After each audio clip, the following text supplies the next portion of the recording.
After the end of World War II, the world was split into two, East and West. This marked the beginning of the era called the Cold War.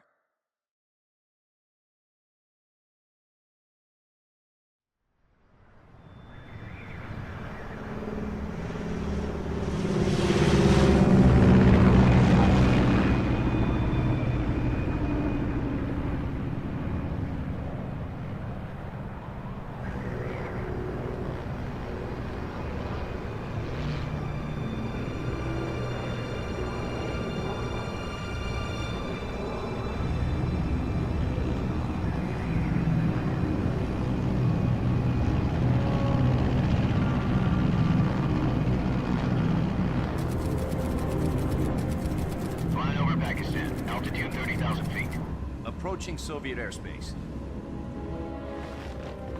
20 minutes to drop off. Commencing internal depressurization.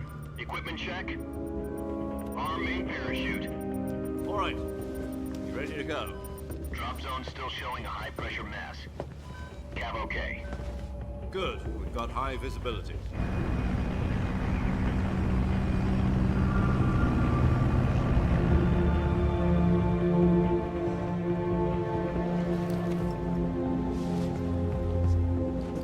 Put out that cigar.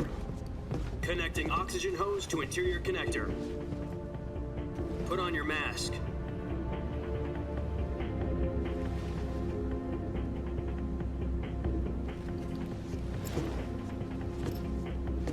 Does this panty waste know what he's doing? Approaching release point. 10 minutes to drop off. Hey, are you deaf? He said put out the cigar and put on your mask.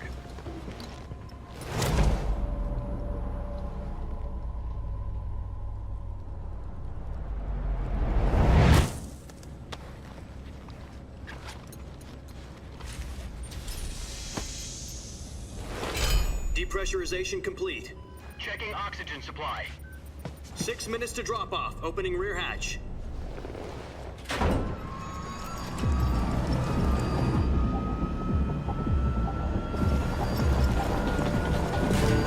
Sunrise.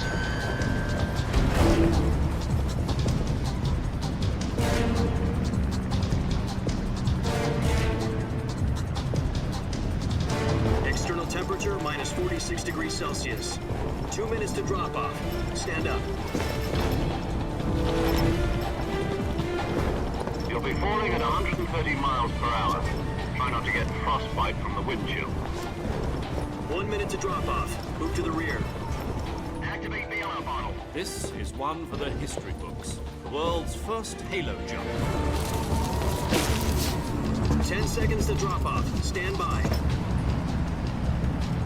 Status okay. All green. Prepare for drop off. Countdown. 5, 4, 3, 2, 1. Spread your wings And fly. God be with you.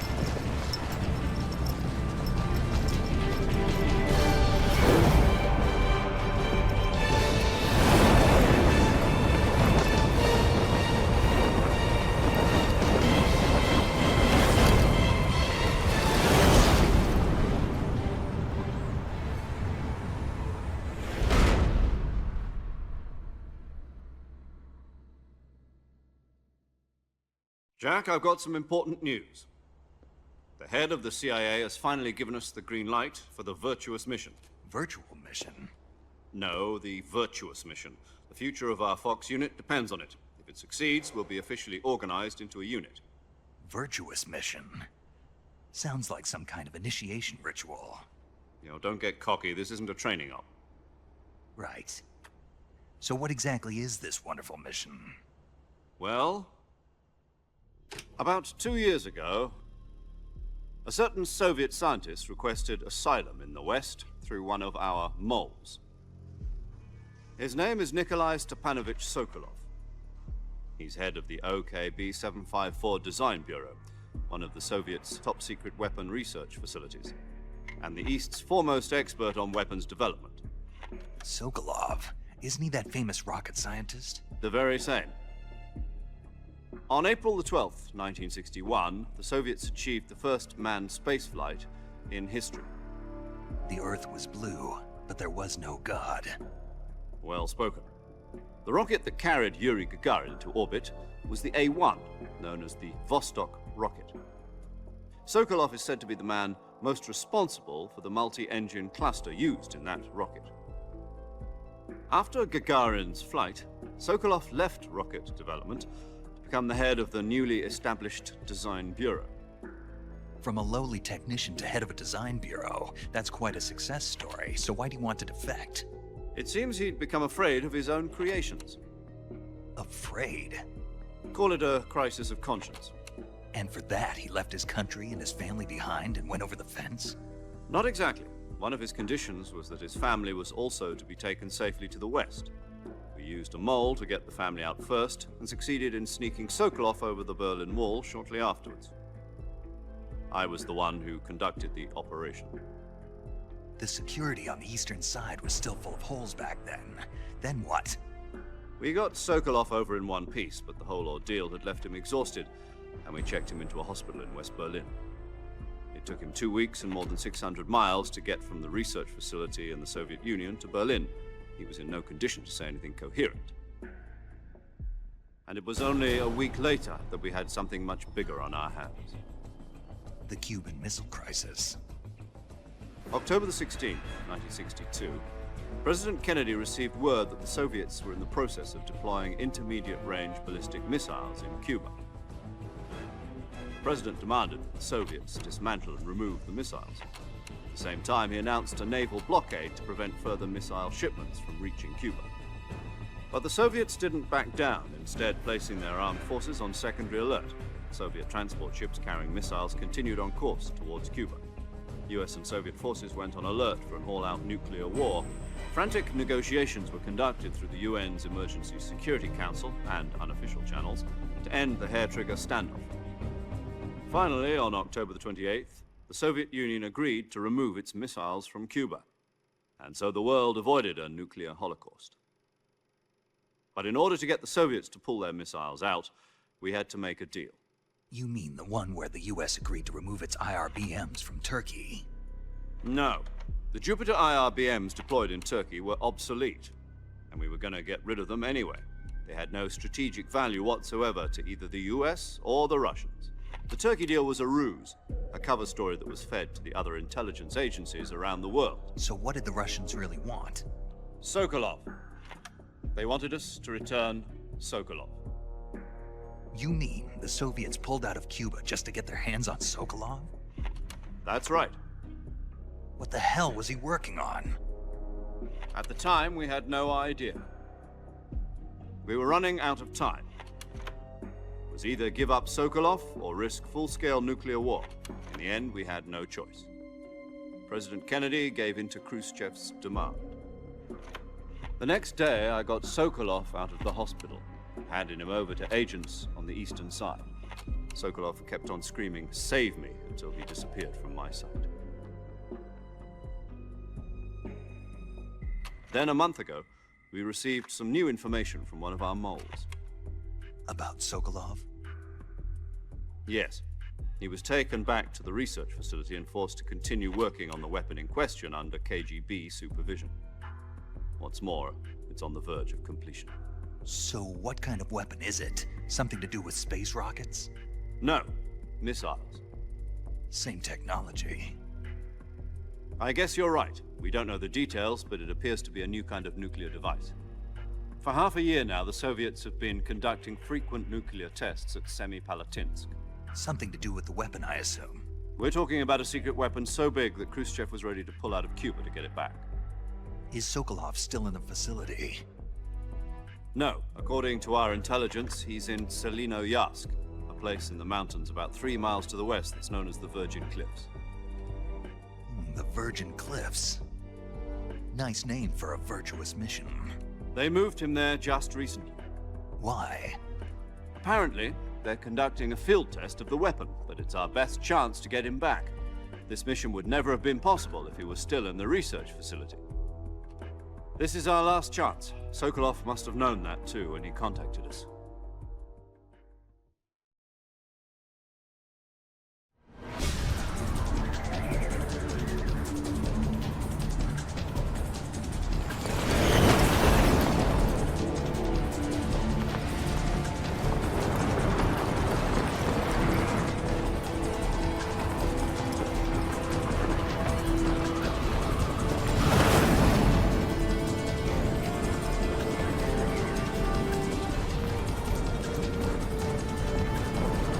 Listen up, Jack.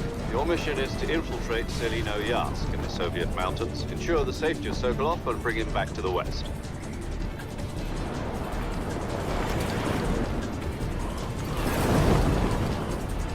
If we don't get Sokolov back before that weapon is complete, we'll be facing a major crisis. The clock is ticking.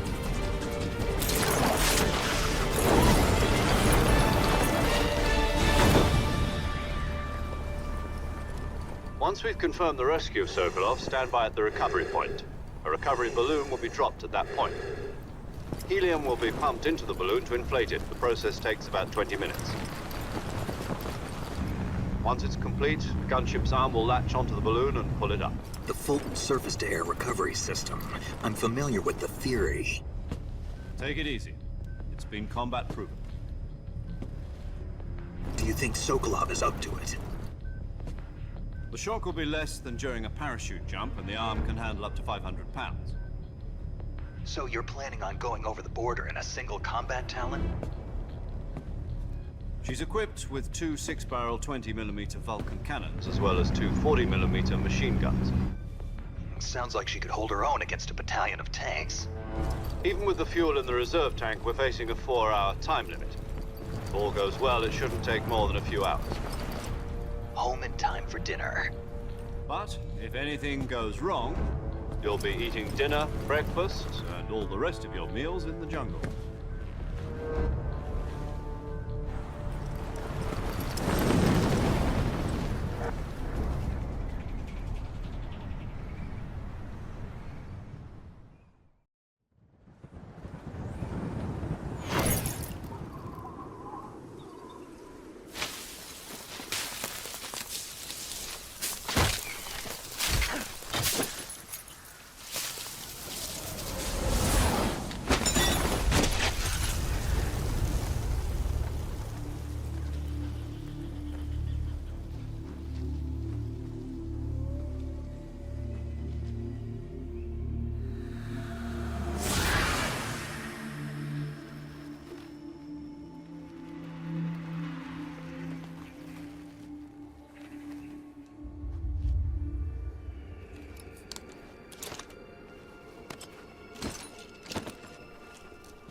Do you copy? You're already in enemy territory, and somebody might be listening in. From here on out, we'll be using code names to refer to each other. Your code name for this mission will be Naked Snake. I'll be referring to you as Snake from now on. You're not to mention your real name. Snake? What, you don't like snakes? What do you mean? Well, you've eaten one before, haven't you? In survival training. I'm glad to hear that.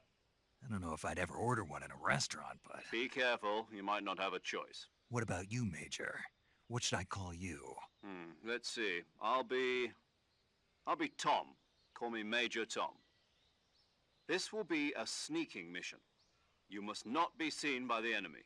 You must leave no trace of your presence. Is that clear? This kind of infiltration is the Fox unit's speciality.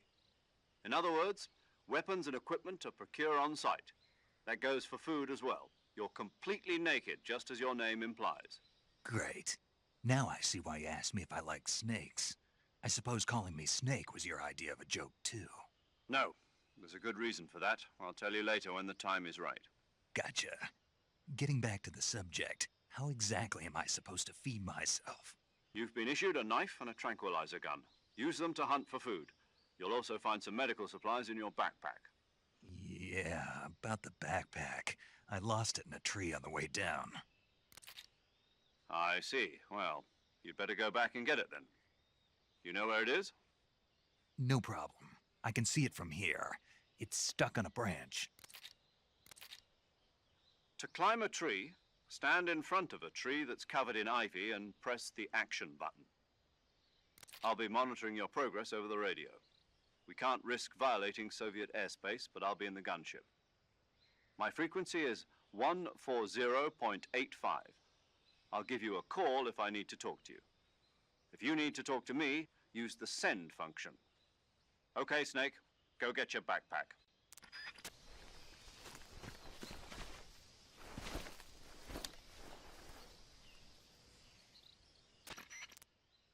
I see you've retrieved your backpack, Snake. The first member of the support team will be in charge of monitoring your physical condition, acting as a medic, so to speak, as well as recording your mission data. She's a member of Fox as well, and she's here on the gunship with me. She? Hello, Snake. I'm paramedic. Nice to meet you. Paramedic.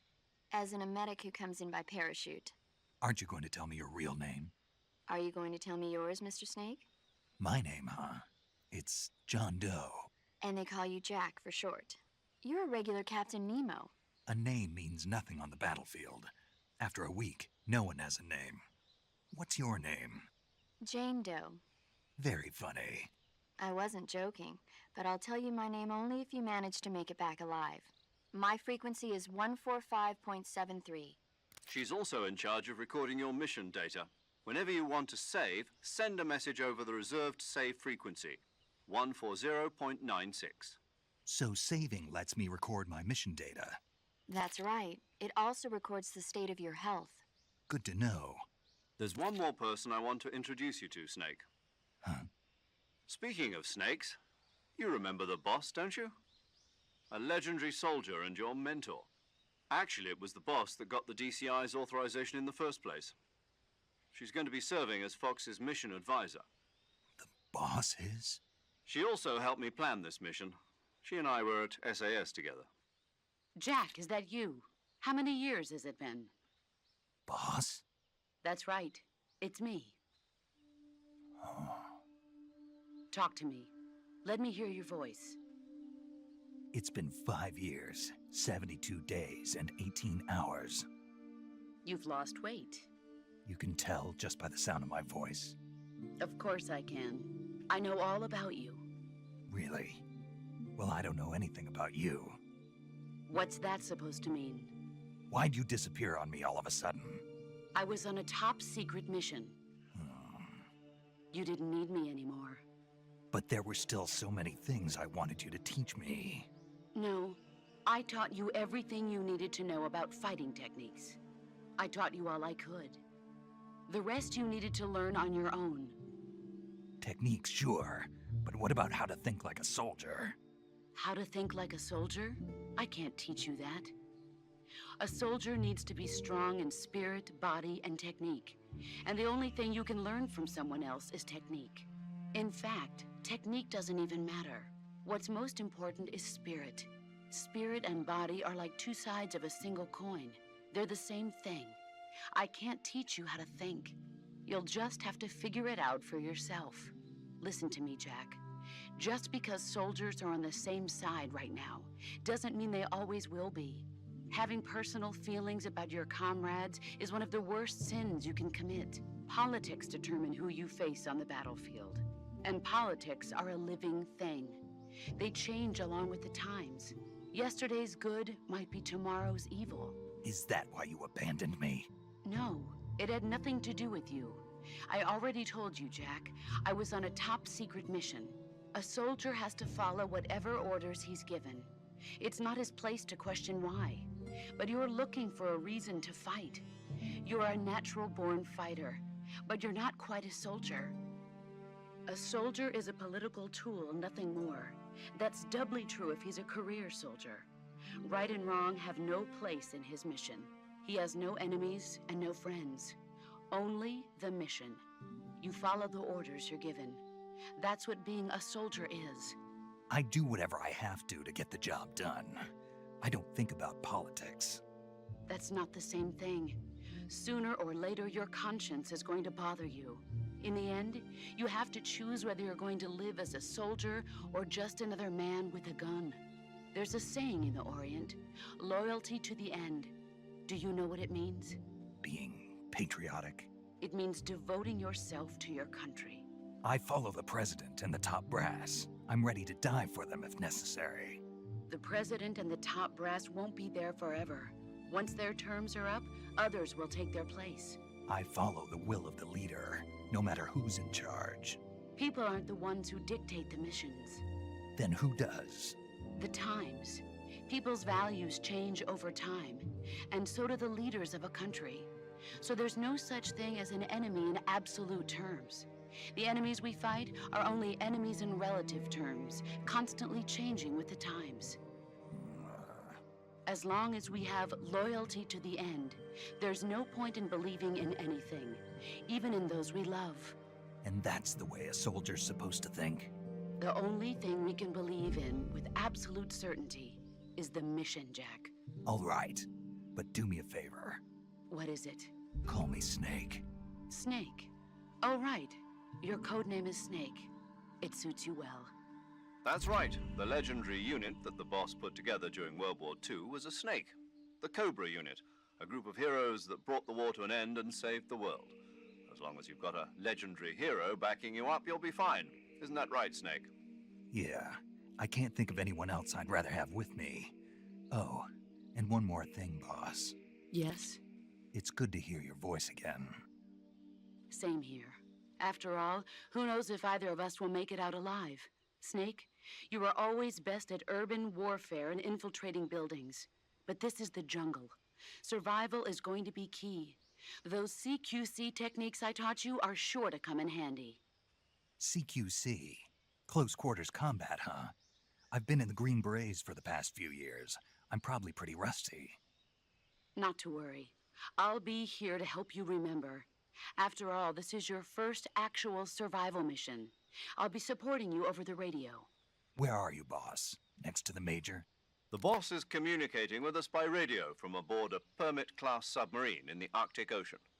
My frequency is 141.80. Call me if you need my advice on battle techniques. Gotcha. Your mission is to retrieve Dr. Sokolov. Dr. Sokolov is being held in an abandoned factory located to the north of your current position. Avoid heavy combat and don't let anyone see you. Don't forget that this is a stealth mission. Snake, try to remember some of the basics of CQC.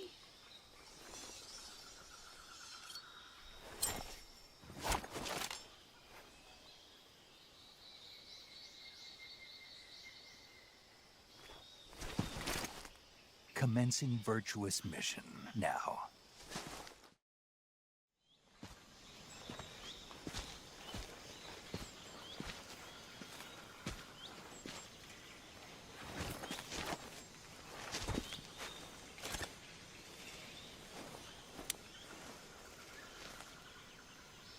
Major, I've reached the abandoned factory where Sokolov is supposedly being held. This place is a dump.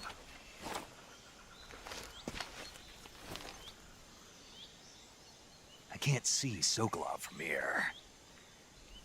The security is pretty tight. There are sentries posted around the perimeter. I wonder how many are inside.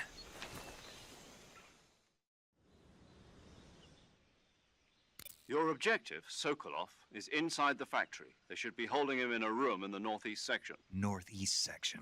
Got it. Be careful. Your mission is to bring Sokolov back alive. He must not be exposed to any kind of danger. Do not approach Sokolov while in the alert phase. Right. Oh, and one more thing, Snake. You mean there's more? No, it's just that when you get to Sokolov, I want you to tell him something from me. And that is? Sorry for being so late. Is that all? Yes. Understood. Beginning my approach to the target.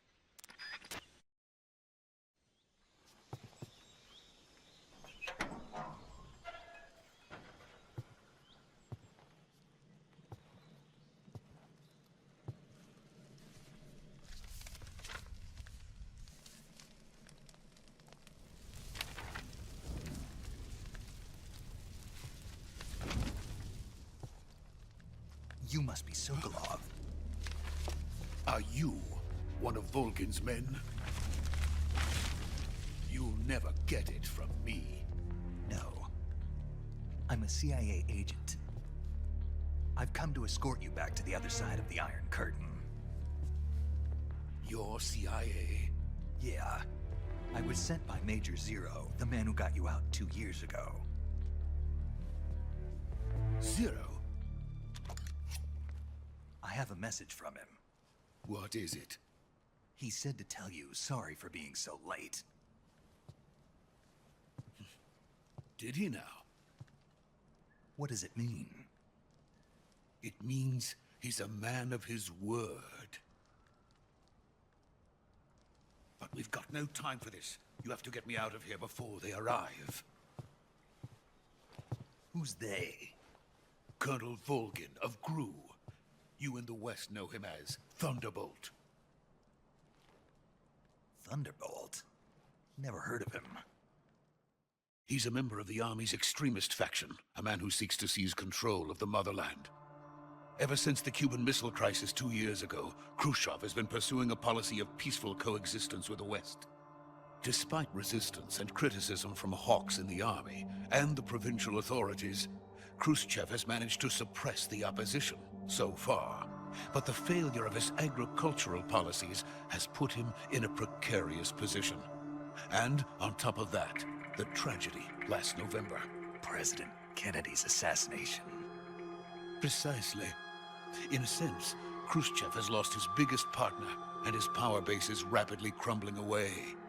A certain group is plotting to use this opportunity to seize power by rallying the anti-government forces, overthrowing Khrushchev, and installing Brezhnev and Kosygin in his place. The mastermind behind this plot is Colonel Volgin of the GRU.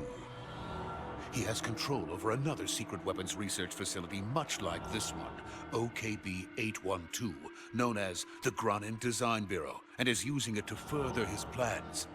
But that is not enough to satisfy him. Now he's plotting to seize the secret weapon I have been developing here and use it as leverage in his bid for power.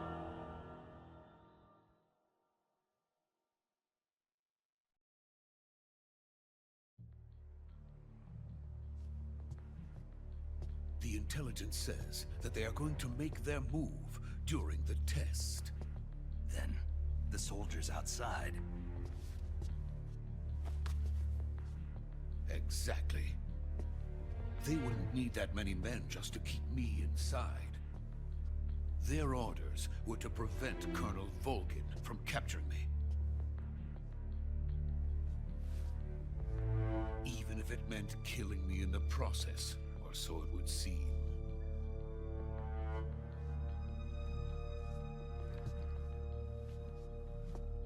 Volgin will come. I'm sure of it. You must get me out of here before then. Leave it to me. By the way, your Russian is superb. Where did you learn to speak it? From my mentor. Is that so? America's truly a frightening country. Having second thoughts. No. I have no love for this place. Let's go.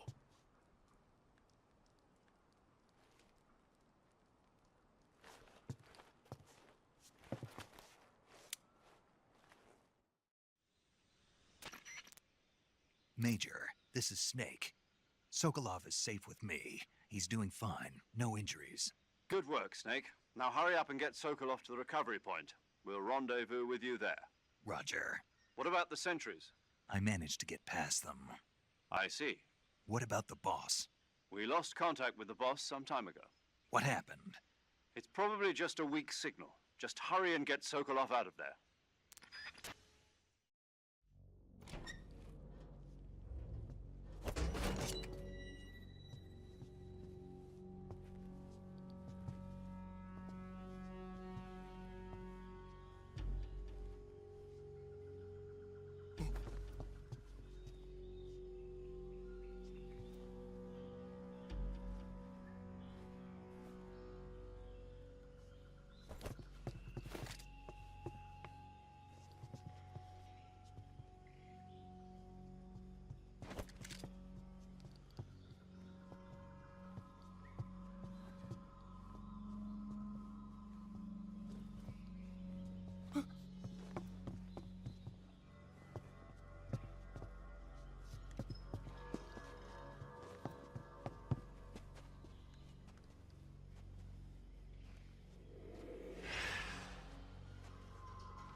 So this is the legendary boss. Huh?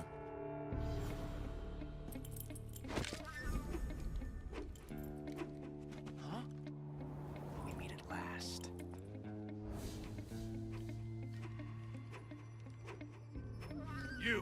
You're from the Ocelot unit of Spetsnaz. What's a crew soldier doing here? Soldier?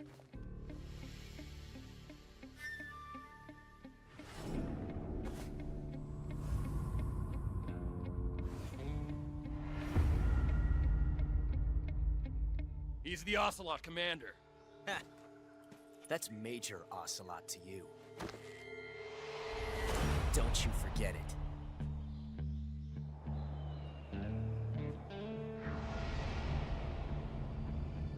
Sokolov is ours. Now get out of here. And Ocelot never lets his prey escape. What?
I can't say it feels good to kill a comrade, even if it is for the GRU.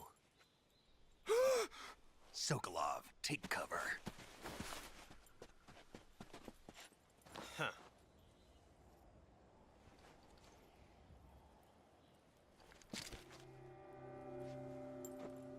Huh.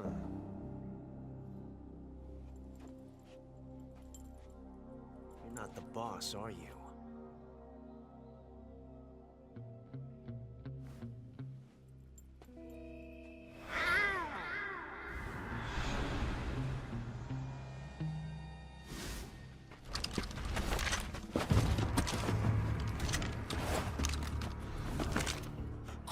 Operatives! What is that stance? Huh. That gun.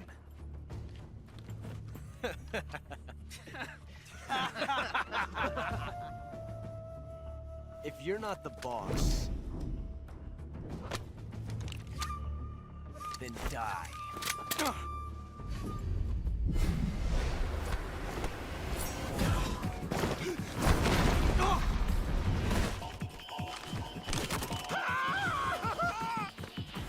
Major! Leave it! Shoot the other one!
You ejected the first bullet by hand, didn't you? I see what you were trying to do. But testing a technique you've only heard about in the middle of battle wasn't very smart. You were asking to have your gun jam on you. Besides, I don't think you're cut out for an automatic in the first place. You tend to twist your elbow to absorb the recoil. That's more of a revolver technique. You filthy American dog!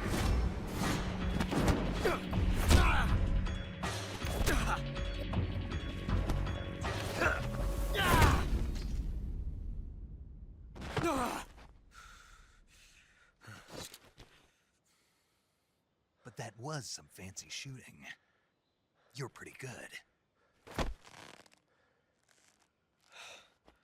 Pretty good.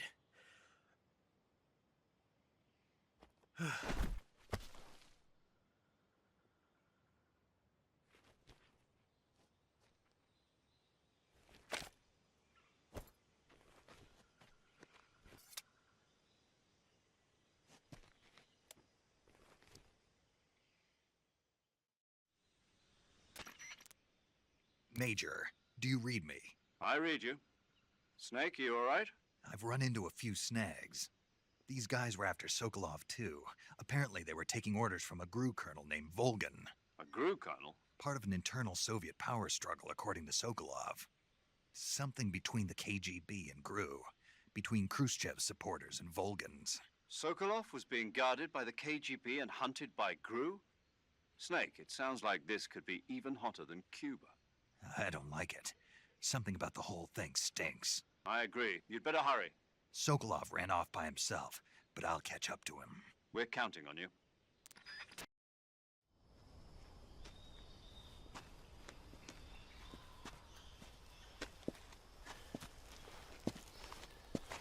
You okay? Those men were from the Ocelot unit. Spetsnaz? Yes. The best GRU has to offer. They're coming for me. I'm finished! Calm down. I'll get you out of here, I promise. And we got some of the best backup we could ask for. Look.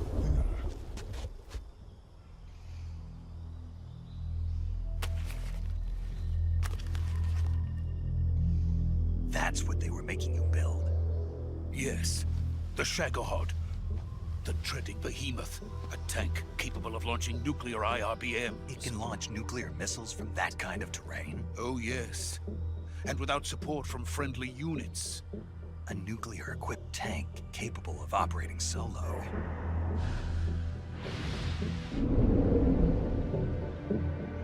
Is that thing finished? No, this is only the end of Phase 1. It won't be truly finished until we complete Phase 2. Phase 2? The weapon's true form. If it is completed and the Colonel gets his hands on it, it will mean the end of the Cold War. The end of the Cold War? Yes. And then the Age of Fear will truly begin. A world war? I had no choice but to cooperate. I didn't want to die. I wanted to see my wife and child again in America. Please, take me to America, quickly. They cannot complete it without my help. Got it. Let's go.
Good work, Jack. What are you doing here? Sokolov comes with me.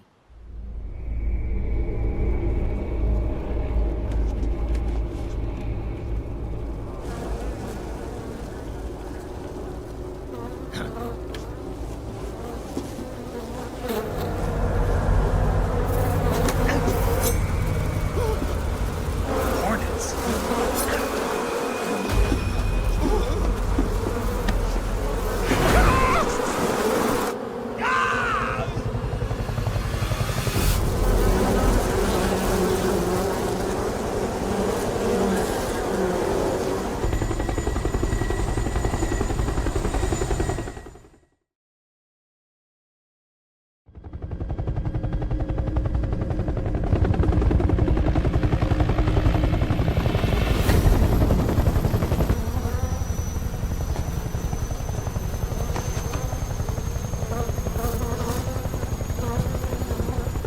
My friends, let us fight together again. I have waited long for this day. We will fight with you once more. Welcome back, boss. Now that all 5 of us are together, it's time we go to the depths of hell itself.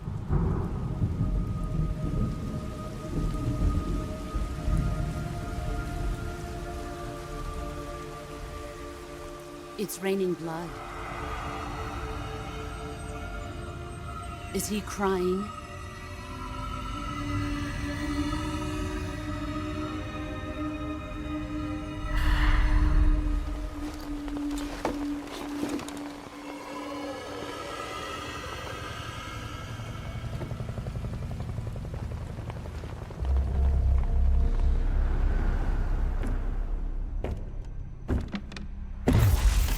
Kuwabara, Kuwabara.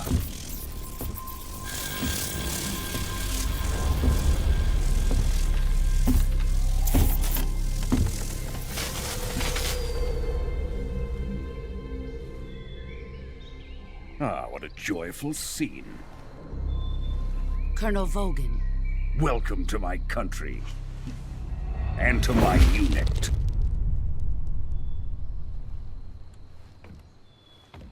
Boss, what is this? I'm defecting to the Soviet Union.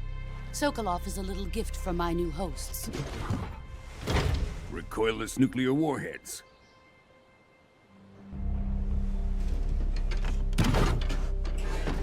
These will make a fine gift for me. This can't be happening. Who is he? Another one of your disciples? Are we taking him with us? No, this one is still just a child. Too pure for us Cobras. He has not yet found an emotion to carry into battle. What are you talking about? Think you can pull the trigger?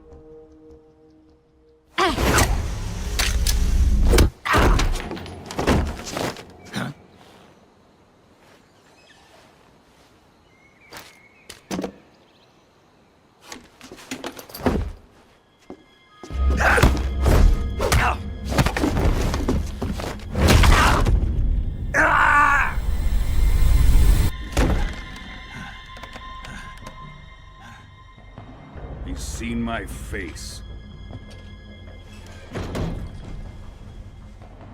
We can't let him live.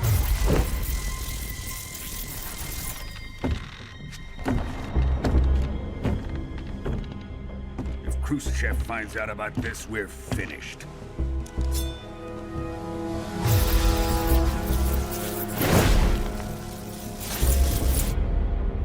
He must die. Wait. He's my apprentice. I'll take care of him.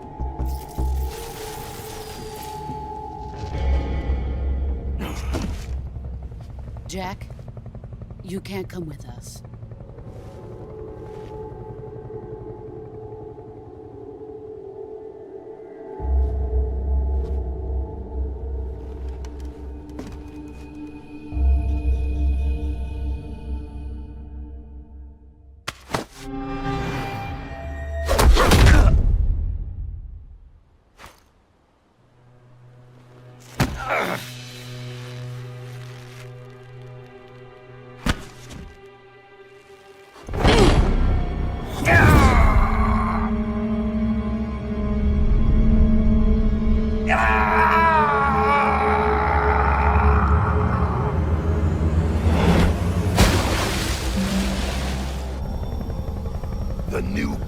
been rejected.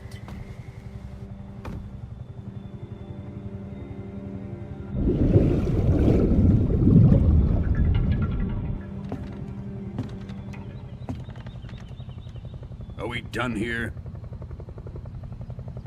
Now, on to Sokolov's research facility. Shagohod is ours.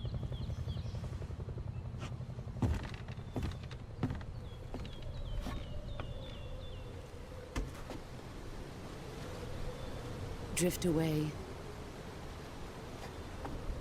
My place is with them now.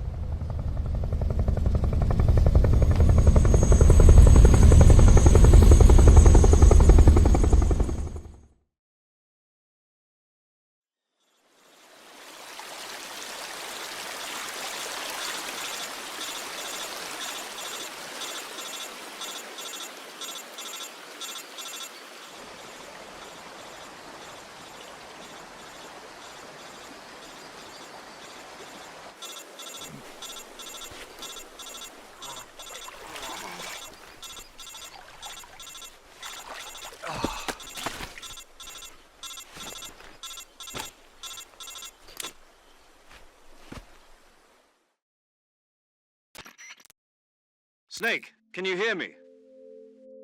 Yeah, just barely. Snake, listen to me. You need emergency medical treatment. Can you move? You've got to get those wounds treated. Hang in there. All right, let's get you fixed up. Paramedic? Okay, Snake. Just relax and it'll all be over before you know it. Stay with me. I've seen people in worse shape before. Think you can handle it? Major. The boss. She's defected. We'll talk about that later. First, we've got to get you patched up.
Good job, Snake. We're coming to get you now. Just stay where you are. We'll drop a recovery balloon. Can you set it up?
Excellent. A great success. Thanks to the boss and her cobras, I have both Sokolov and the Shagohod.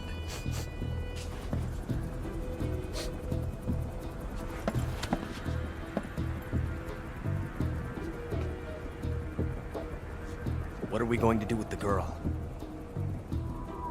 Who is she?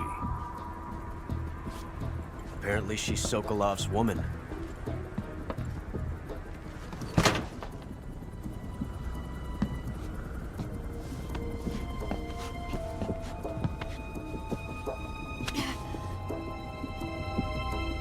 She's a nice catch. I'll take her.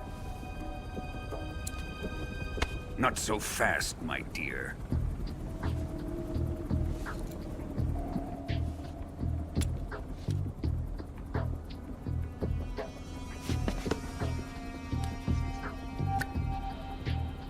A kiss of death? Are you KGB? We may be able to use her.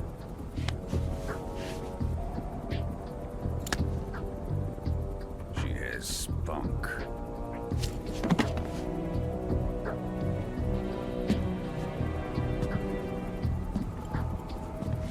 Shall we take her back to the base? Perhaps we should. We have no further use for Sokolov's research facility. I think it's time I gave this marvelous new toy a try.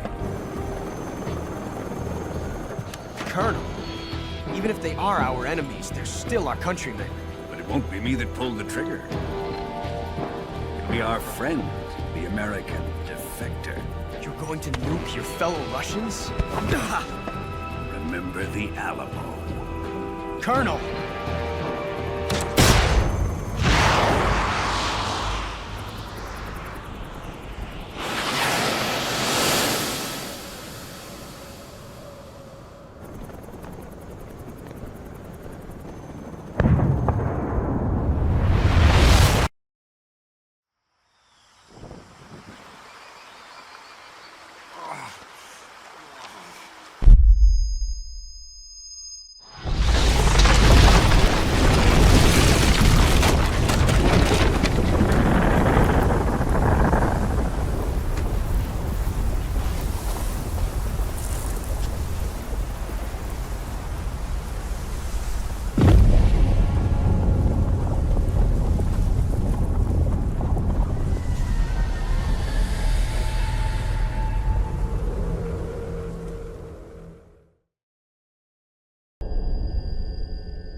Flying over the Arctic Ocean, altitude 30,000 feet, approaching Soviet airspace. Arriving at the designated drone launch point. Drone oil pressure and voltage are nominal. Payload oxygen supply is nominal. Power supply to payload antifreeze system shows no problems. No gusts. All systems go for drone detachment. Snake, we can't risk a halo jump this time around. Airspace security has gotten tighter since we were last here. We can't get as close to the ground as we did during the Virtuous Mission. So instead, we'll be using one of our newest weapons. Snake, you're being given an honor on par with Alan Shepard. This is our last chance. Show your patriotism. If you fail, you'll be back in a hospital bed again, waiting for the firing squad.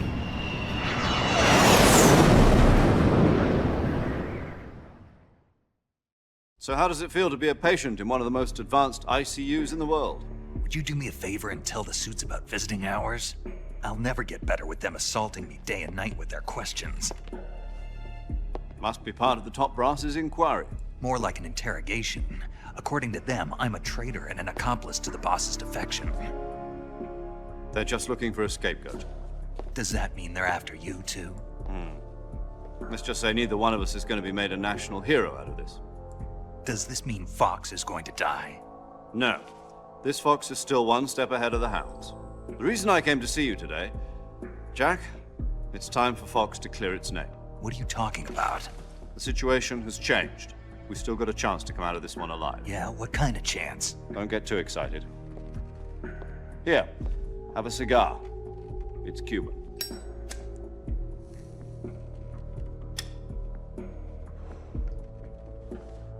This morning, I had a meeting with the CIA. They decided when they're going to execute us? No. Something even bigger. Yesterday, the White House received an unexpected call. President Johnson? Yes, I hear you, Mr. Chairman. It was a hotline call from Khrushchev to President Johnson. From the head of the Soviet Union? That's right. A few days ago, one of our country's main design bureaus, OKB 754, was destroyed in a nuclear explosion. At about the same time, our anti-aircraft radar picked up a signature that appeared to come from one of your military aircraft. Does any of this sound familiar to you? In retaliation, I have placed our armed forces on secondary alert. Depending on your response, I may be left with no choice but to order the military to maximum alert and unleash Armageddon. With the help of your predecessor, I was able to survive the Cuban incident. But my power is not as great as it once was. If I am to survive this crisis, I must have your full cooperation. I should have contacted you myself. Did you know that one of our soldiers defected to your country a week ago? No. So you haven't heard then. The man who arranged the defection was a GRU colonel by the name of Yevgeny Borosovich Volgin. Volgin? Of the Brezhnev faction. Go on. Who is the soldier? Her name is the Boss. She's a living legend. During World War II, she was the one who led us to victory in that war. In Russia, you know her as Voyevoda. You mean the Boss? The mother of your special forces? Yes, that's the one. And she took 2 miniature nuclear shells along with her. The Boss took 2 miniature nuclear shells? I'm afraid so. I believe they were a gift for her new hosts. The Davy Crockett Atomic Battle Group delivery system was completed 2 years ago. But serious problems were found with the launcher's range and precision. Although they were mass-produced, they've never been deployed in battle. But Sokolov's research facility was completely wiped out. The whole area is polluted. I can only offer you my deepest condolences over this terrible tragedy. So, the Boss, with Colonel Volgin's help, stole 2 experimental nuclear shells and took them with her as gift when she defected. Then, shortly thereafter, Sokolov's design lab, a top-secret military research facility, was destroyed by one of these weapons. Am I right so far? Yes, that's correct. And the American government denies any involvement in the affair. Is that right as well? That's correct. We were not involved in any way. Then what was a U.S. military aircraft doing on our radar screen? It was clearly in violation of our airspace. And yet you say it was not acting under your orders. That's correct. You expect me to believe that this was all the work of a single soldier? I don't know what else to tell you. The army insists that this is all a ploy on your part. I've said it once and I'll say it again. Our government had nothing to do with it. And I would like dearly to believe you. However, I'm afraid my power over the military has weakened since the Cuban incident. I will need some kind of proof that this was not the action of the American government. You have 1 week. You must catch the Boss yourselves and recover the remaining nuclear device. Then, you must find some way to prove your innocence. Prove our innocence? Yes, preferably something painful. Prove to me that this is not merely another one of your tricks. The boss should be close to Colonel Volgin. How about a little co-action? I would not expect too much if I were you. The political situation here is unstable. And Colonel Volgin is a member of the Brezhnev faction, which seeks to topple my government. 1 week. You have only 1 week. And if it is not too much to ask, do something about Volgin as well. What is that supposed to mean? Nothing. It means nothing. Call it a modest gentleman's agreement to ensure our continued relationship. What if we can't prove our innocence? Then I will be unable to restrain the military. I will be ousted, and they will seek their revenge. A nuclear attack on the United States? I leave the disposal of this situation entirely to your discretion, Mr. President. Disposal? If you fail, it will mean the beginning of a new world war.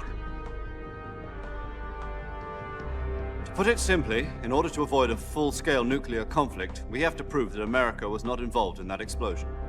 And eliminating the boss ourselves will prove America's innocence? Right. The higher-ups have decided that you're the only one capable of pulling this off. You were her last apprentice. Screw this one up, and we'll both be 6 feet under. There's no choice.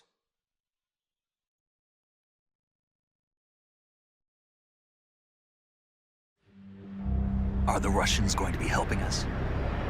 The KGB has promised to lend us one of their communications satellites so that you and I can talk to each other. That's it? They've also put us in touch with a couple of insiders. Insiders? There was a defection in September 1960. Do you remember it? You mean the 2 NSA codebreakers who went over to the Soviet Union? Precisely. Since then, they've apparently been training with the KGB for exactly this kind of situation. Their code names are Adam and Eva. I've been told that Adam has infiltrated Volgin's ranks. We've also arranged for him to provide you with an escape route. You'll need to rendezvous with him when you get there.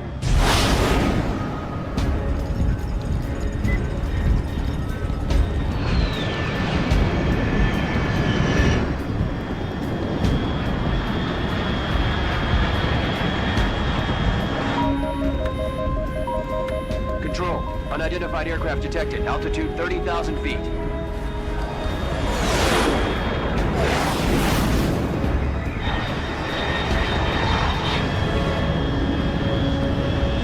It's fast. Estimated airspeed exceeding Mach 3. Bearing south. I'm about to lose it.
This is Snake. Do you read me?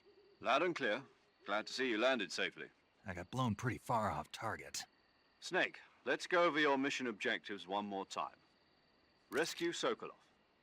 Find out what's happened to the Shagohod, then destroy it. And finally, eliminate the boss. Eliminate the boss? This mission will be codenamed Operation Snake Eater. Because I'll be taking on the boss in our Cobra unit, right? Don't forget about Colonel Volgin. I'm not a hired killer. I know, but that was the Kremlin's demand. Demand? You mean it wasn't just a request? What's it to us if the Khrushchev regime is threatened by the Colonel and his faction? If supporting the current regime helps us avoid a nuclear exchange, then that's what we'll do. And what are the CIA's demands? Our priorities are the rescue of Sokolov and the destruction of the Shagohod. Roger that, Major Tom. Hold on, Snake. What now? I'm changing my codename. It turns out Tom wasn't the most auspicious choice. What do you mean? Well, the truth is, when I chose my codename, I picked the wrong one. The wrong one? Did you ever see the movie The Great Escape? It came out last year. Oh, must have missed that one. Anyway, it's based on a true story about prisoners who escaped from a POW camp in Nazi Germany. The prisoners dig 3 tunnels as part of their plan, but the Nazis find 2 of the tunnels before they're finished. The prisoners succeed in escaping by using the last remaining tunnel. The names of those 3 tunnels were Dick, Harry, and Tom. I get it. You used the name of the tunnel they escaped in as your code name because you thought it would bring you good luck. Yes, that's exactly right. At least, that was the plan. But I got the name wrong. The one they escaped in was Harry. Tom was one of the unlucky tunnels. It was discovered by the Nazis before it was finished. I watched the movie again just to make sure. In fact, I even ordered the actual film from the movie company. yeah, it doesn't sound like the greatest name to use. So what should I call you? You know, let's just use Zero, like we've been doing all along. All right then. Major Zero it is. We'll start over from square one. From square 0. My frequency is 140.85. Oh, I almost forgot. Paramedic is with us again on this mission. Is this her last chance too? If we fail, she'll have her medical license revoked. It's more or less the same kind of fate. Her frequency is the same as during the Virtuous Mission, 145.73. She'll be recording your mission data as well, just like the last time. That frequency is also the same, 140.96. And there's one more person on your support team. His name is Mr. Sigint. He's an expert on the latest in weapons and equipment technology. You'll be going up against some of the world's most advanced weaponry when you infiltrate the research facility. If you have any questions, just ask him. His frequency is 148.41. Mr. Sigint. Got it. Adam, your KGB contact, is waiting for you at the abandoned factory up ahead. The same factory Sokolov was being held in last week. Yes, meet up with Adam first. He's cleared the way for you to rescue Sokolov. How'll I know this Adam guy when I see him? You'll know once you reach the factory. The whole area's been polluted by the fallout from that nuclear blast. No one else would dare come close. The password is, "Who are the Patriots?" and Lali Lulelo. Lali Lulelo. Gotcha. You've been equipped with a 45 for this mission. Be careful, it's noisy. I thought standard Fox procedure was procure on-site weapons acquisition. The circumstances are different this time. You're now on an official mission for the United States government. It would be necessary to make your presence known to a certain extent, to the Khrushchev regime at the very least. But remember, this is still a sneaking mission. Snake, if you fail this mission, it will mean an all-out nuclear war.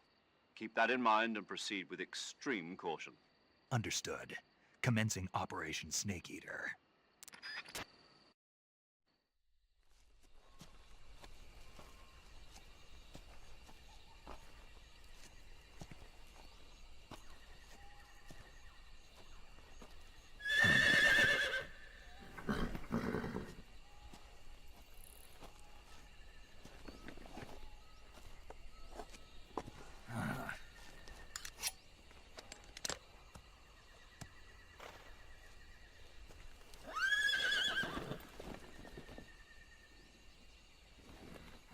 Looks like death wasn't ready for you yet.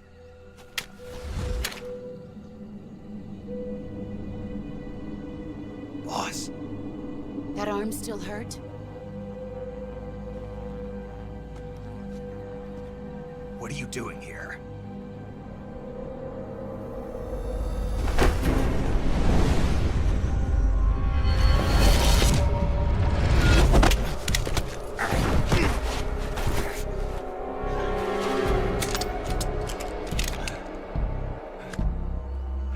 Go home.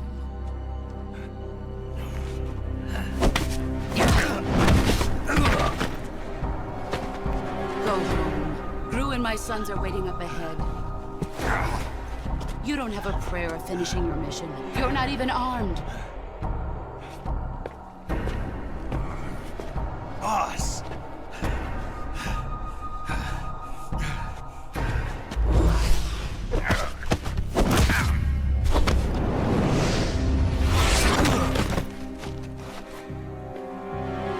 I'm not your boss anymore. There's nothing for you here. Go home. Go back to your boss. There's no need to prove that you are virtuous here. This isn't America.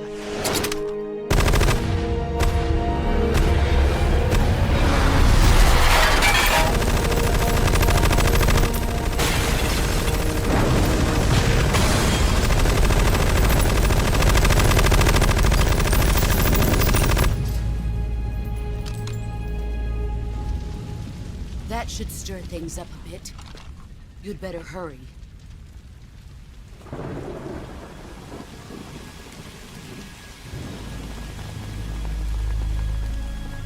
The border is 60 miles south of here. You ought to be able to run that far.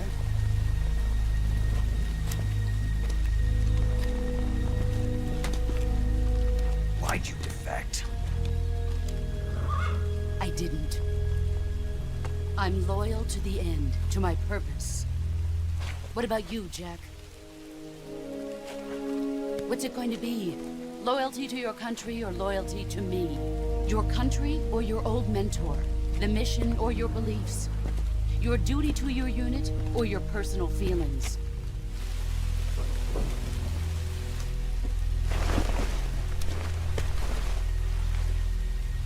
You don't know the truth yet.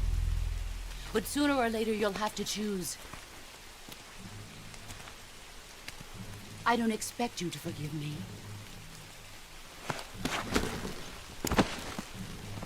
But you can't defeat me either. You know me too well.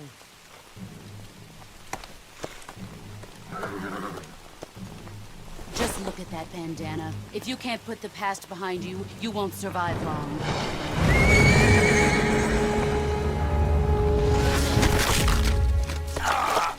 If we meet again, I'll kill you.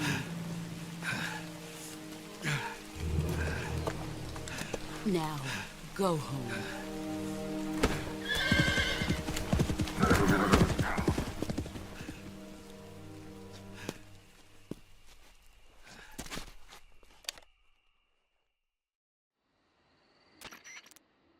This is Snake. Major Zero. I read you, Snake. I was ambushed by the boss. You were what? The drone's been shot to hell. It's up in flames. That's not good. Enemy scouts are gonna come looking for you. Yeah, I know. But what was the boss doing here in the first place? There's gotta be a leak somewhere. No, that's impossible. The man the boss is working with, Volgin, isn't exactly on speaking terms with Khrushchev. I lost my gun. The boss destroyed it. Snake, I know how you're feeling. It's hard for me to believe, too, that a legendary hero like the boss would go over to the Russians. That she'd double-cross us like this. But that's how it is, and if you don't accept it, you'll never be able to beat her. That's not the problem. In terms of sheer technique, I'll never be able to beat her. I know that all too well. You've got to do it, Snake. She's your enemy and your objective. Enemy?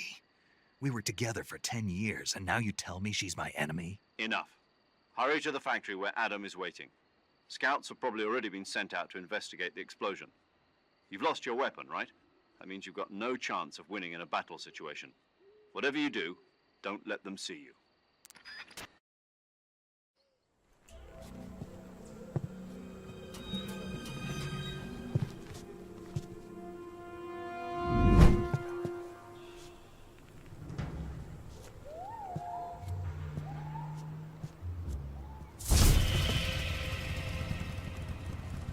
Sorry I'm late. Cut the engine. They'll hear us. Are you the agent they sent? Are you Adam? I thought you were supposed to be a man. Adam couldn't make it. All right, say the password. Who are the Patriots? Who are the Patriots? Answer me!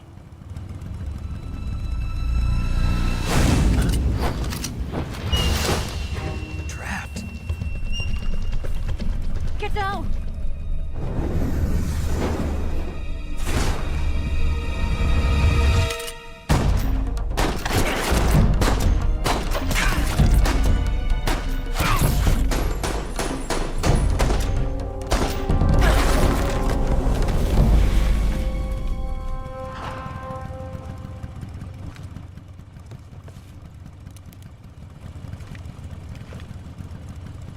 There is your answer.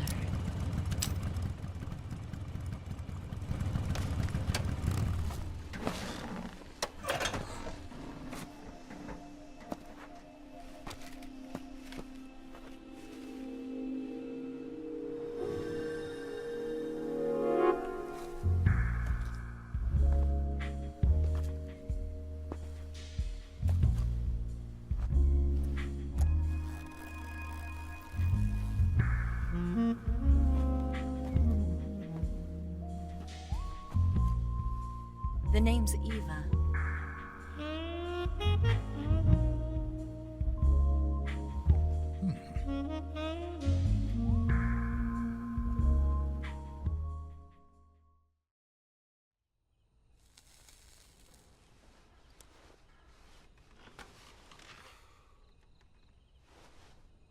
This wasn't part of the plan. What happened to Adam? What's your code name? It's Snake. Snake, huh? Well, I'm Eva. Are you here to tempt me?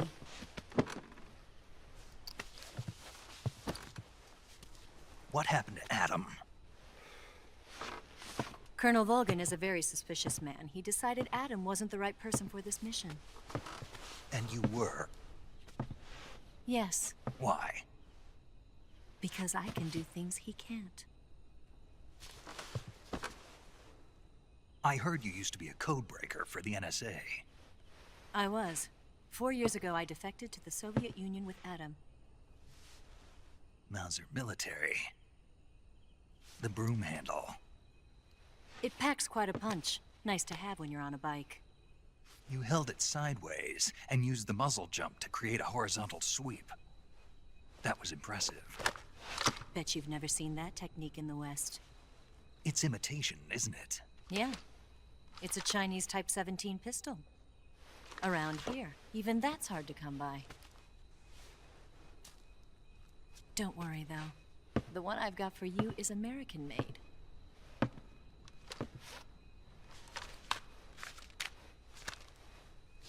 .45, huh?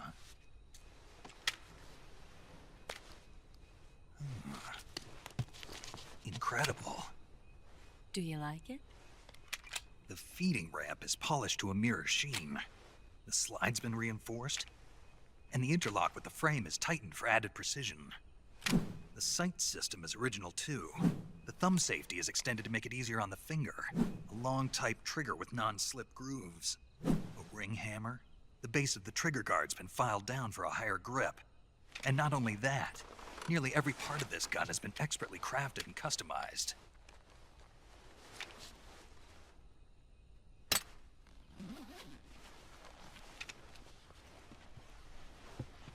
Where'd you get something like this? I grabbed it from a Western munitions armory. It probably used to belong to one of your officers, and there are more where that came from.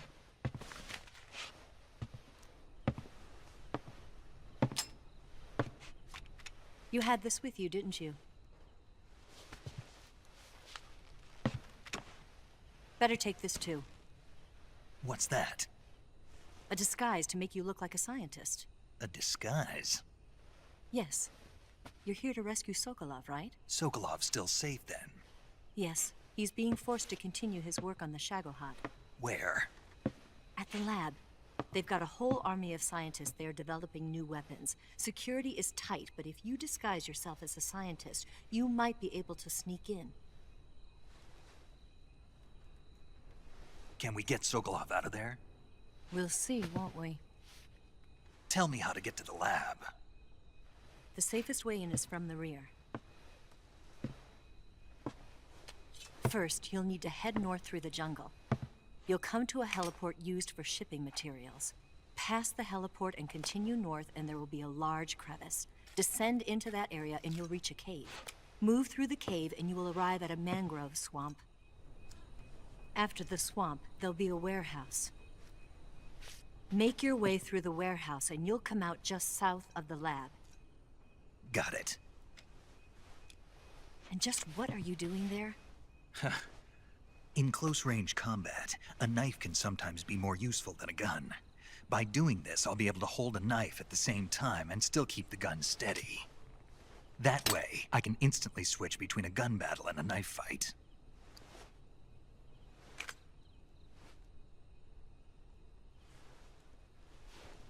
Right, let's get going. Wait a minute. What now? You must be tired.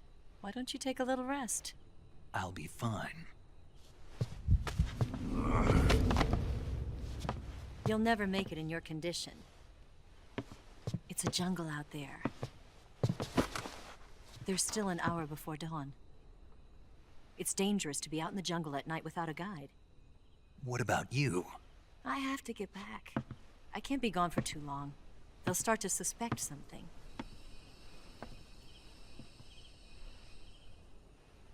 Don't worry. I'll keep you updated over the radio. That's it? My orders are to provide you with information, nothing more. You look disappointed. All right then. I'll do something special for you.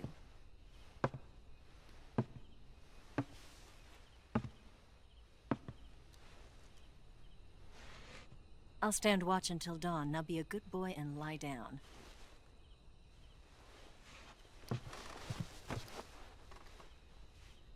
What's the matter? I don't know you well enough to trust you. How well do you have to know me to trust me? I don't know if I can trust anybody.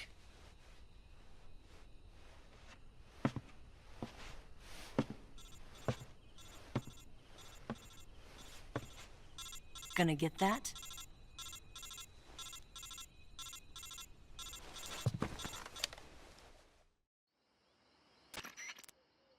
She's right, Snake. You should get some sleep. Although in your condition, you really ought to be back in the ICU. Whenever you save the game and quit, you'll go to sleep. Sleeping allows you to gain back stamina naturally. Depending on how long you sleep, you may also recover naturally from sickness and injury. When you're tired or hurt, the best thing to do is just get some sleep. So do yourself a favor and take a nap. Doctor's orders, okay? Yeah, okay.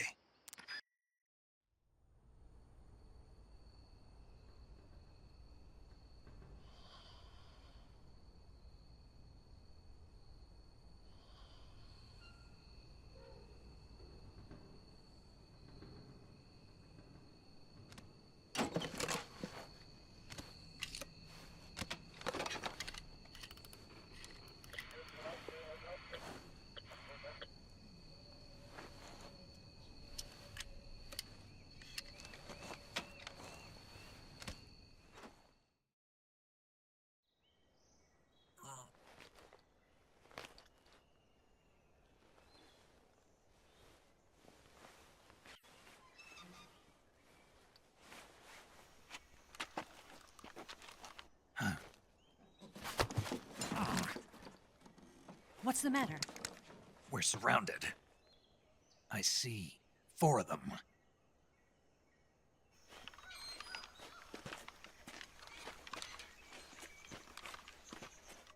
We've got company. It's the Ocelot unit.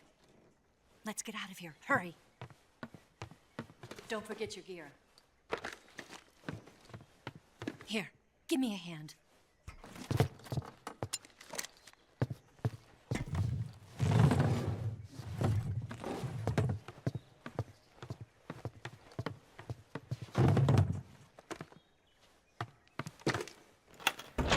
We can use this to get to the basement.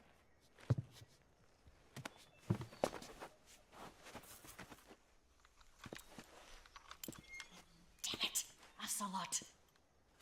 I'll get past them on my bike. I'll call you later. Okay, I'll keep them busy. Huh? Don't go dying on me now.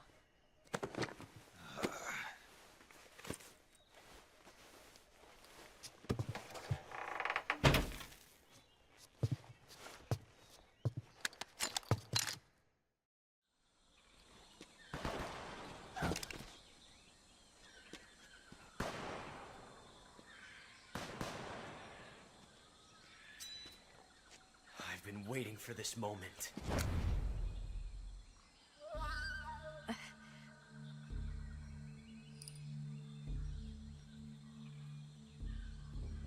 That's it.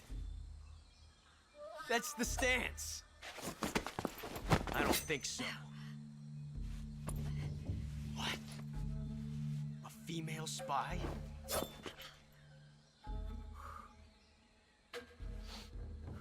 This bitch is wearing perfume. Stay where you are. I've had enough of your judo. I see you've got yourself a single-action army. That's right. There'll be no accidents this time. You call that an accident? Well, it wouldn't have happened if you hadn't been showing off. What did you say? It's a nice gun, I'll give you that. But the engraving gives you no tactical advantage whatsoever. Unless you were planning to auction it off as a collector's item. And you're forgetting one more very basic thing. You don't have what it takes to kill me. We'll see.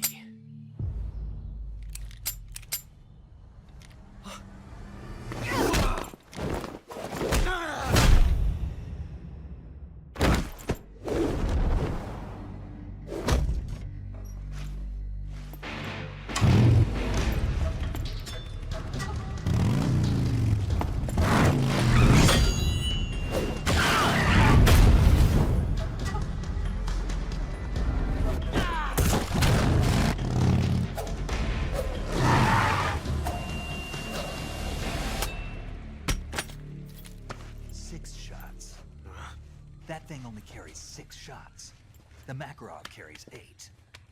You have to get a feel for how many you have left.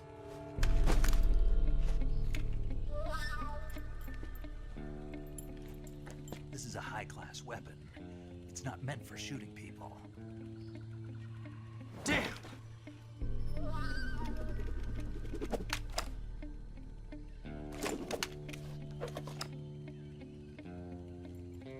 This isn't over yet. Don't. Why? He's still young. You'll regret stopping me. Damn it! I've got to get back before he does.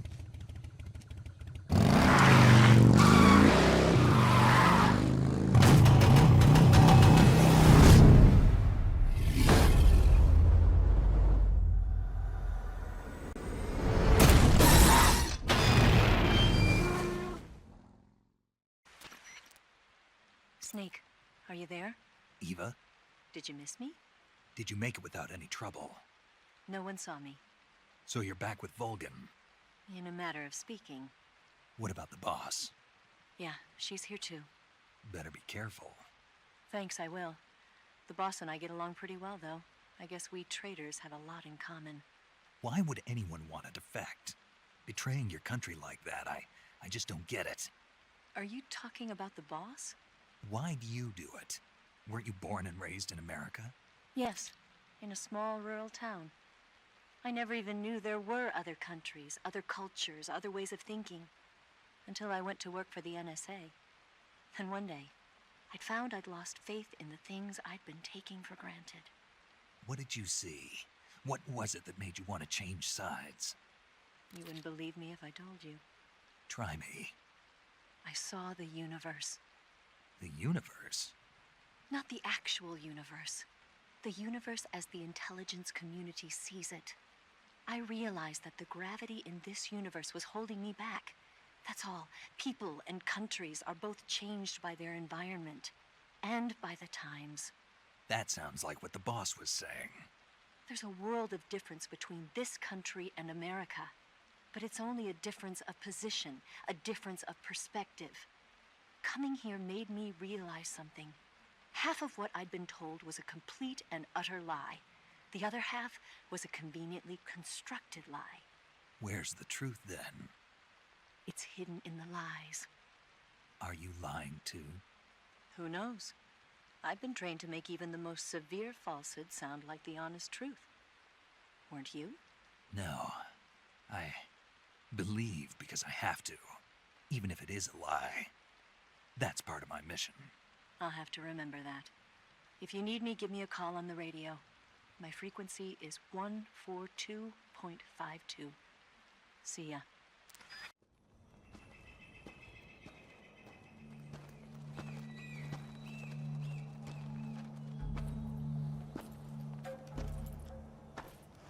Ah, you're here at last. Looks like the boss's info was right.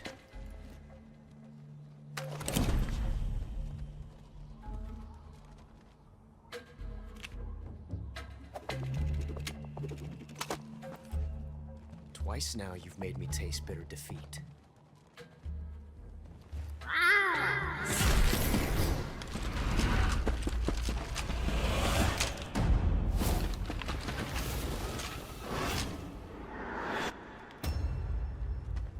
I hate to disappoint the Cobras, but you're mine now.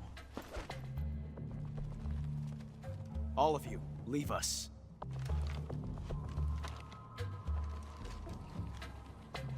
It's just you and me. No one to get in our way. Ocelots are proud creatures. They prefer to hunt alone.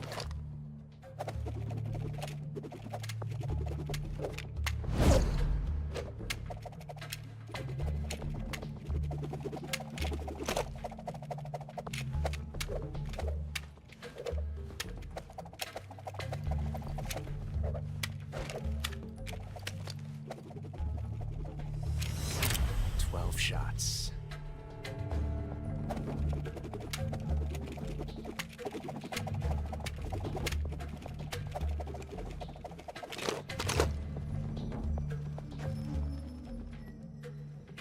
This time I've got 12 shots.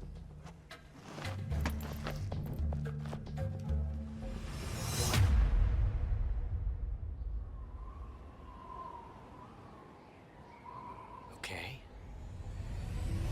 Draw!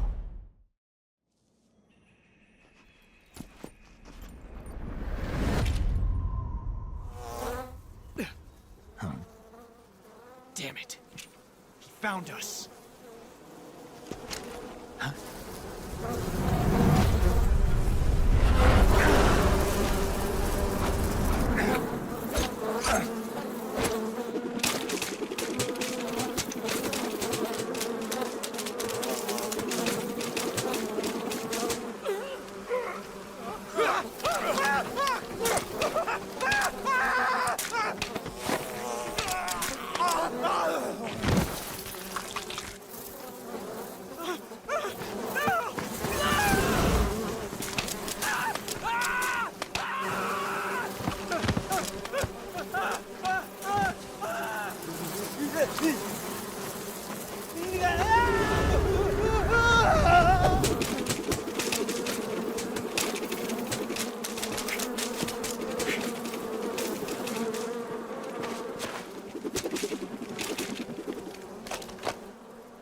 You were lucky. We'll meet again.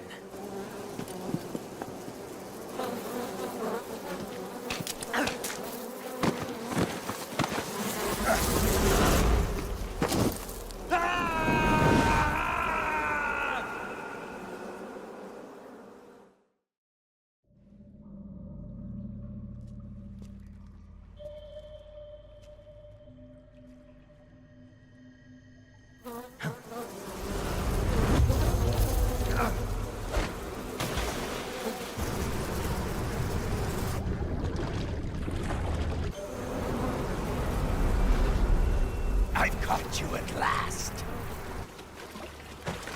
We are the sons of the boss. I am the pain.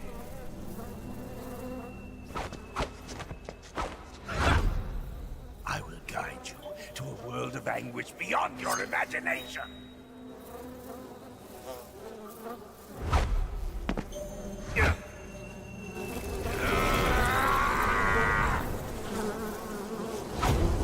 Let's get started.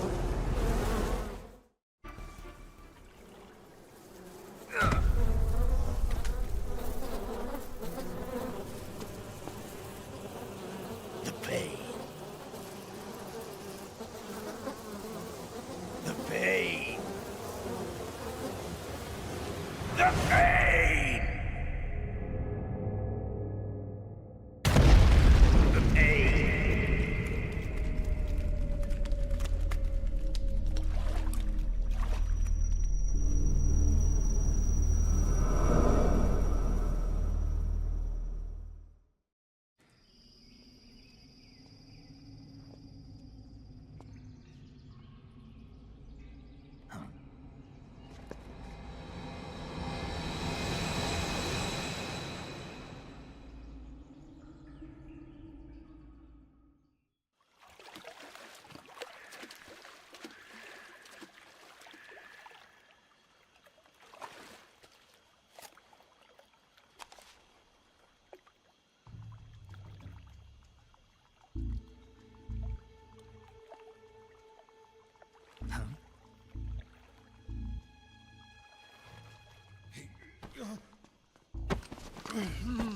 Get your hands off me. I'm not going anywhere.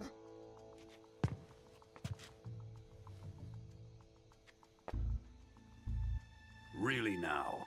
How many times must I tell you?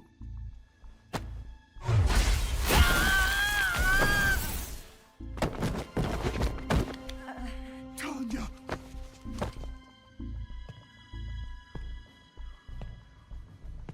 Each time you resist, your lover will suffer the consequences. Is that clear? Volgin.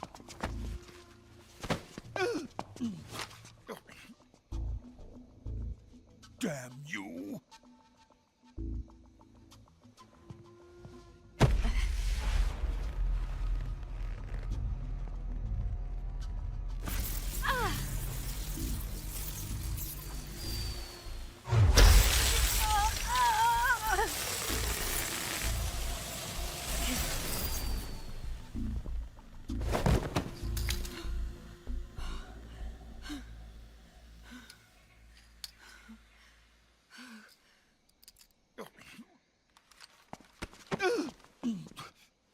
Hold it right there, traitor.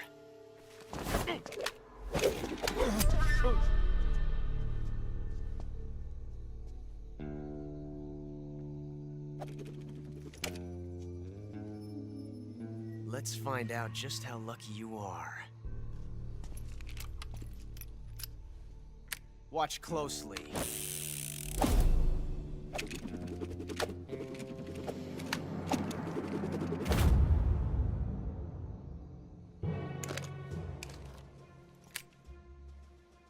One of these 3 guns has a single bullet in it. I'm going to pull the trigger 6 times in a row. Are you ready? Huh.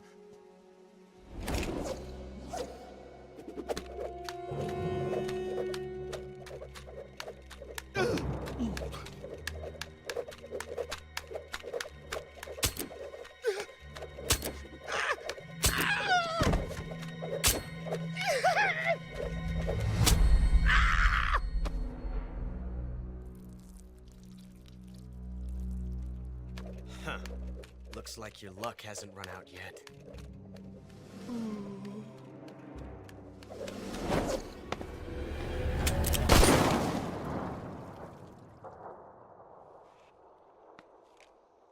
There's no such thing as luck on the battlefield.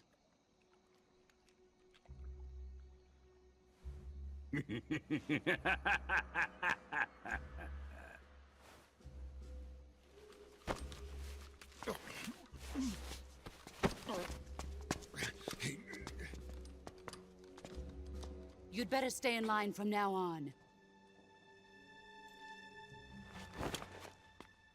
The Cobras will take care of him.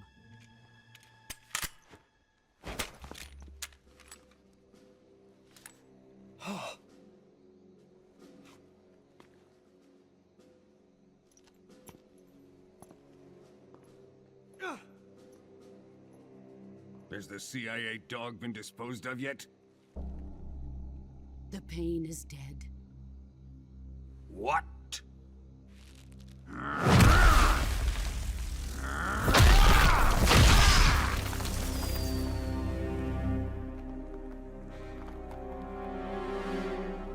He may be a child, but he's definitely one of yours.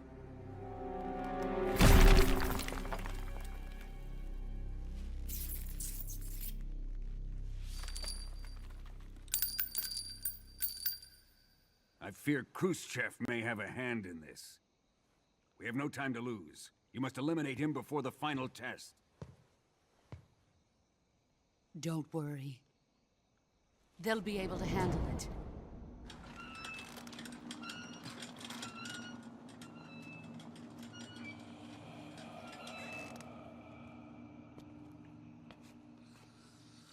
I'm leaving him to you, the fear.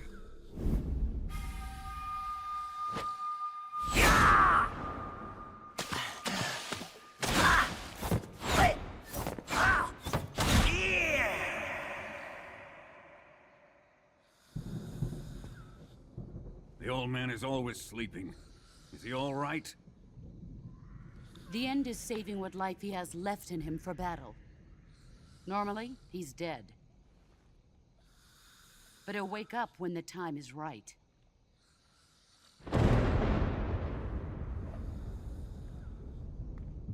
And when he does, it will be the end for the boy. Yeah.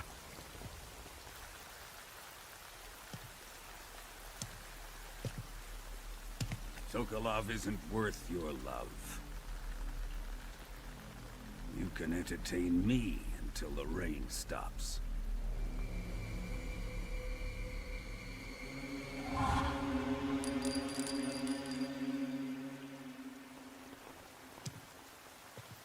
Kuwabara, Kuwabara.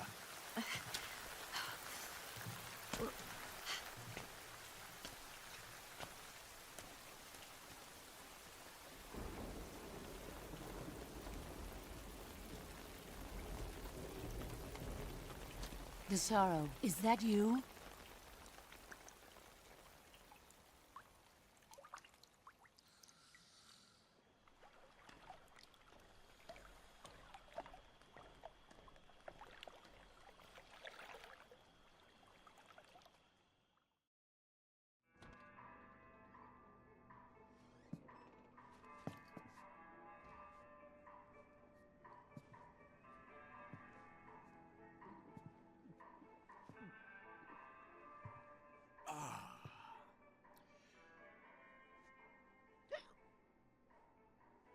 If you're looking for Sokolov, he's not here anymore. Put that thing away. You'll spoil my drink. So, you're the intruder everyone's talking about. Typical capitalist dog. No manners.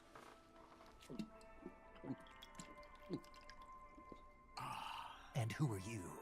You mean you've never heard of me? And you call yourself an agent? Very well, then. I am Alexander Leonovich Granin. A man of some importance, if I do say so myself.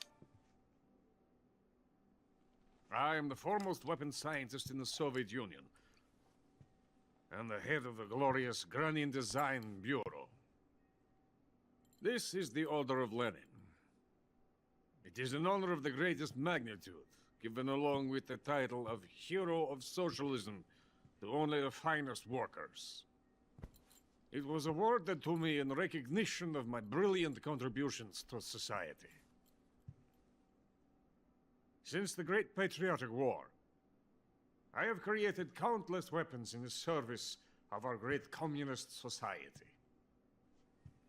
It was thanks to me that we were able to stamp out the Nazi scum.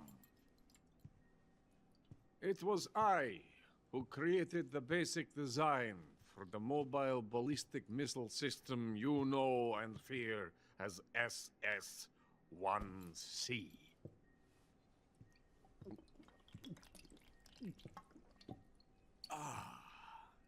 You're crocked, aren't you? I'm merely drowning my sorrow. Because of him, I've got nothing to do but sit here and drink this crap. Him? Sokolov. It's him you're looking for, isn't it? Because of him, I have been stripped of my authority. My research has come to nothing. Look. It is a revolutionary mobile nuclear missile system. A bipedal tank.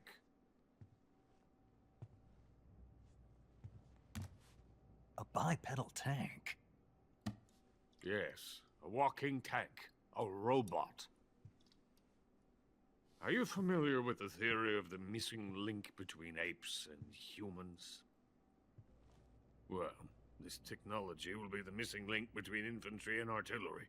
A kind of Metal Gear, if you will. And this magnificent Metal Gear will mark a revolutionary step forward in weapons development. Metal Gear? But I won't be used so easily. No crying myself to sleep. For you see, I'm going to send these documents to my friend in the United States. What? These bastards will live to regret this. And when they themselves become the targets of my creation, they will know my true greatness. Yes, Sokolov's pathetic Shagohod pales in comparison to my work. What are you going to do with a rocket engine on a tank? About Sokolov. A tank does not need a rocket. It needs something else. Look at these. Nice shoes. No. Legs. Legs that allow it to go anywhere. Just as when humans learn to walk upright. That is the real revolution in weaponry. Don't you agree? But the fool's in charge. Chose Sokolov. And where is Sokolov? My project has been terminated. The philosopher's legacy has been handed over to him. What the hell are you talking about?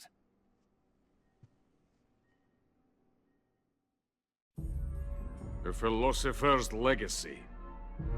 Haven't you heard of the philosophers? The Colonel has inherited their immense legacy. Volgin's father was in charge of the philosophers' money laundering activities. In the confusion of the war, they somehow ended up with their treasure.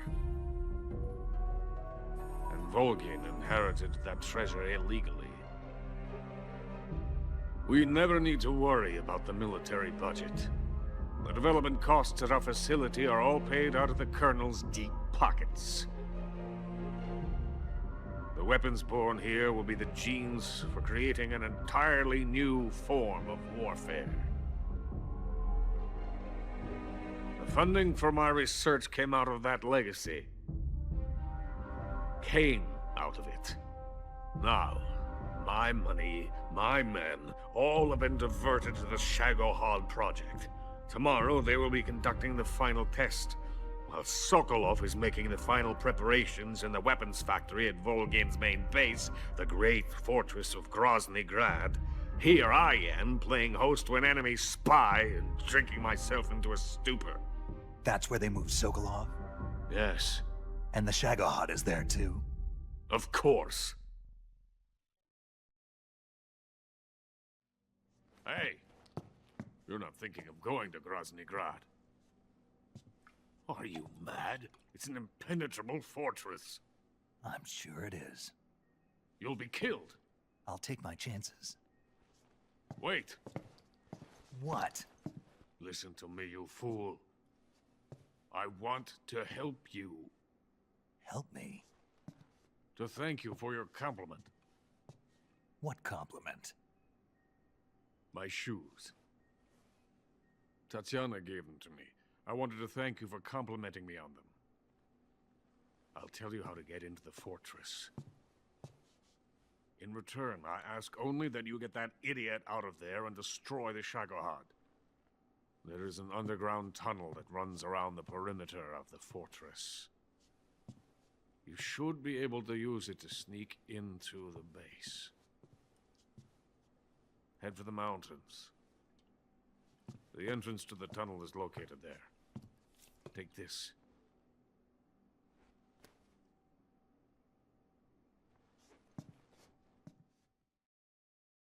You passed through a warehouse on your way here, didn't you? Yeah. There should have been a locked door inside of it. Do you remember it? This key will open that door. Beyond that door lies a vast jungle. You can climb up into the mountains from the far end of the jungle. Go back to the warehouse. Use the key to open the locked door and head for the mountains. Got it?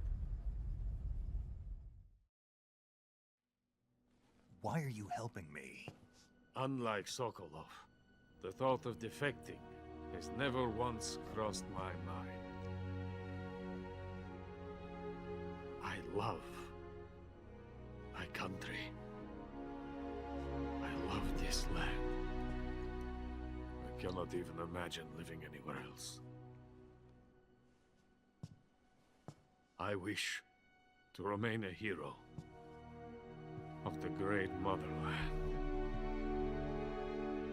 I cannot bear the thought of being hounded into a corner and left to waste away. It is already dawn. We must hurry. I will remain here and nurse my troubles for a little longer.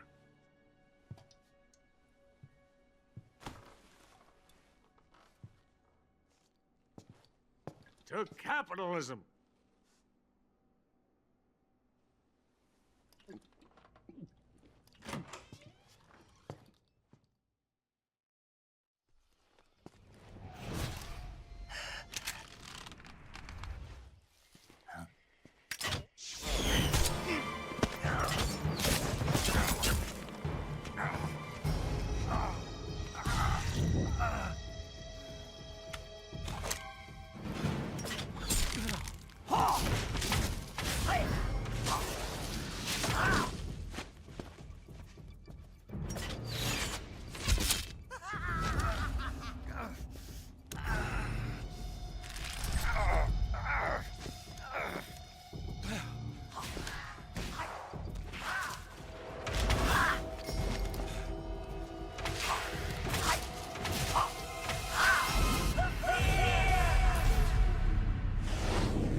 Coated in the venom of the Brazilian wandering spider. Soon a most exquisite pain will engulf your entire body. Your limbs will be paralyzed, your lungs cease to draw breath. Eventually your heart will stop beating. Ah, but what fun would that be? Nothing at all. The boss's apprentice. I will give you fear such as you've never experienced before. Come into my web. It is time for you to feel the fear.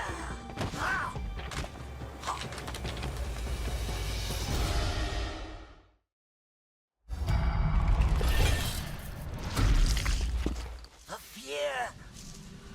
The fear! I see it! The fear!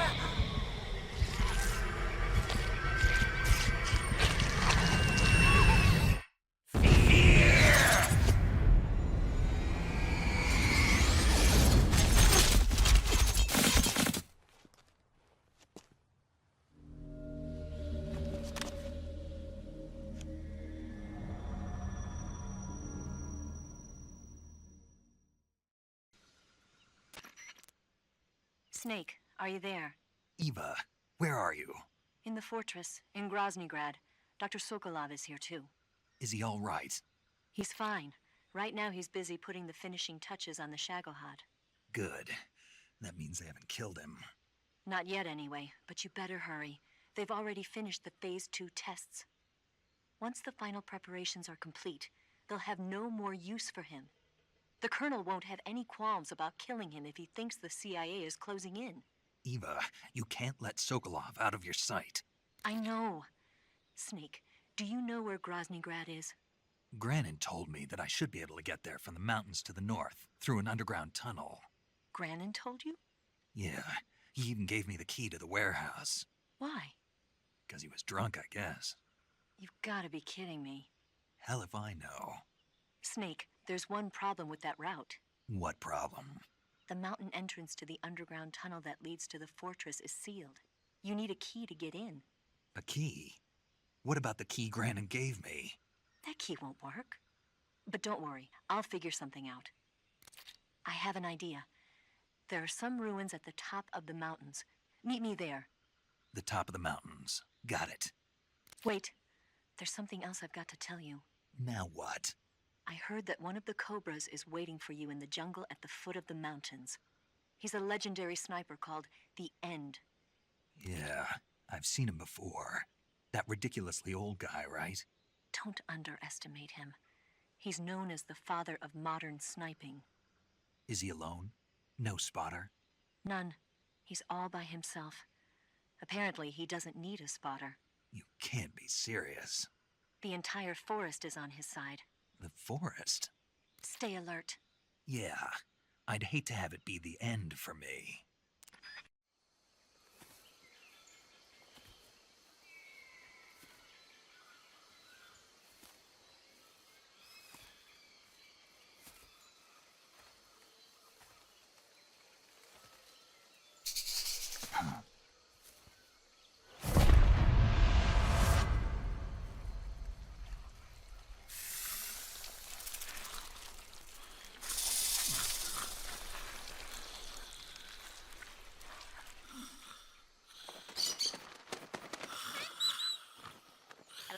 Hello?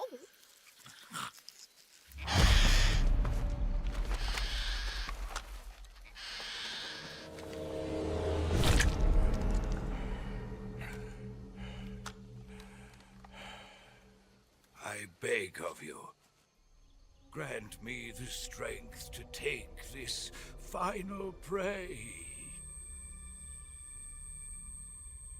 Let me linger in this world just a little longer. I have already slept enough for one lifetime. Enough for an eternity. You have my thanks. I have to thank you for waking me. If you hadn't shown up, my sleep would have been eternal.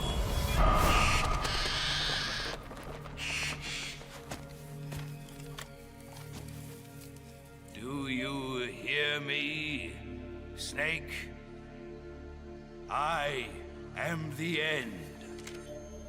I am here to send you to your ultimate fate. You'll make a fine quarry for my final hunt.